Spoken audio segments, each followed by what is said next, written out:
こんにちは、木村直樹です。今日はですね、ルミックスの GX8 っていうカメラをレビューしたいと思います。このカメラですね、めちゃめちゃ僕はすっごいお気に入りで、なんでかっていうとマイクロフォーサーズだからレンズが使いたいっていうのが一つなんですよ。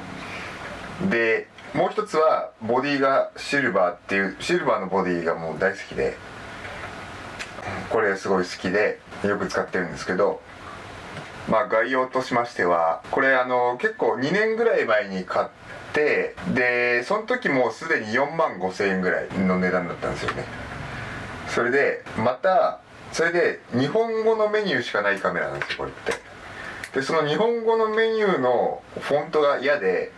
一回売って、それでやっぱり欲しくなって買ったんですよね。マイクロフォーサーズのイメージセンサーで、そのスーパー 16mm 用のレンズが使いたかったっていうのが一番ありまして、それで今度は英語メニューの海外バージョンをまた4万円ぐらいで4万円ちょっとぐらいで買い直したんですけど、でやっぱりそのスーパー 16mm のレンズ僕はいっぱい持ってるんですけど、それをスチルとか日常的に持ち出して使いたいなっていうのがやっぱりあって、で GH5 とかもちゃんと動画撮るにはいいかなと思ったんですけど、 G99 とかやっぱりそのカメラのスタイルとしてこのレンジファインダースタイルっていうのがどっちかっていうデザイン的にはすごい好きで、この GX8 っていうモデルはやっぱり安くって 4K まで撮れて、しかもバリアングルでこの液晶もついててマイクロフォーサーズっていう結構稀有なモデルなんですよね。ちょっとだから概要を説明したいと思います。このカメラのポイントとしましては、これのシリーズ系って GX 系って後継機で GX7M2 とか GX7M3 とかっていうのがあるんですけど、でそっちの方が小型なんで普通のスナップ用途で使うにはいいんですけど、この GX8 は結構古いモデルなんだけど、まずバリアングルなんですよね。バリアングルなんですよ、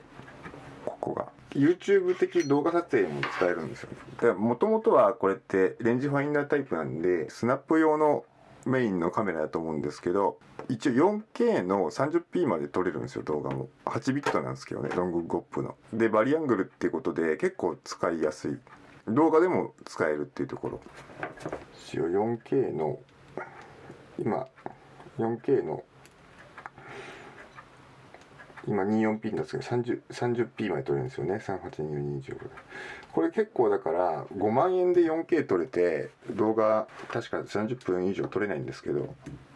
いいですよね。動画でも使いやすいですよね。で4万ちょっとっていう、めっちゃ安いっていう。でじゃあスナップ用途はどうかっていうと、バリアングルだからローアングルとかハイアングルとか普通にねこうすればできるし、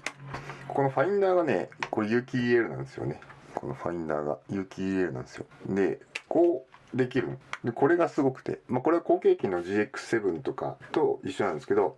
これって GX8 のモデルで、このあれで GX7 とかよりちょっと1個上のクラスのカメラなんですよね。でもなんか知んないけど、これの直属の後継機って出てないから、少し用途として微妙な位置づけに多分パナソニックルミックス的にはあるかもしれないんですけど、それだからこそ安くて穴場商品っていう感じなんですよね。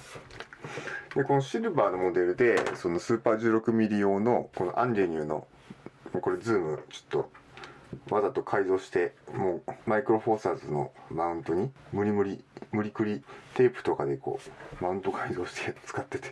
ちょっとグラグラするんですけど、そんな感じで、これすごいデザインそれに合うじゃないですか、このシルバーの。だからマイクロフォーサーズのサードパーティーのレンズとか安いレンズとか、もちろんルミックスの純正も使えるし、レンズすごいいいの使えば、これでも8ビットでも別に全然いい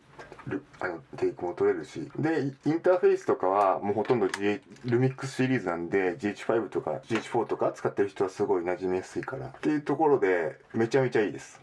で結局その自撮りとかをするときにこのバリアングルっていうのが非常に重要で、タッチとかもね早いしね。だ結構すごい前のカメラなんだけどめっちゃいいっていう、穴場ですよっていう話ですね。でそのアンジェにつけた時のこの収まり具合っていうかがもう完璧すぎてめっちゃかっこいい。ということで好んで使っておりますっていう試合ですね。結構、YouTube だったりとか、他のちょっと SNS 系の TikTok とかも僕やってるんですけど、そういうのもこれで撮ってたりします。だから写真始めたてだけど動画もちょっとこれから少し流行ってきそうだしやりたいなとかっていう時に、もちろんその時代はフルサイズミラーレスの時代なんですけど、そこまでいきなり予算ないじゃないですか。だいたい20万からするんでフルサイズミラーレスって。でフルサイズってレンズが絶対でかいんで、もちろんちっちゃいレンズも作れるはずなんですけど、オールドレンズとか使ってもいいですし、ただ基本的にレンズはでかいと。そういう時にマイクロフォーサーズって別に何ていうんですか、日常ユースで8ビットだったらそこまでフルサイズと比べてやっぱり階調表現みたいな落ちる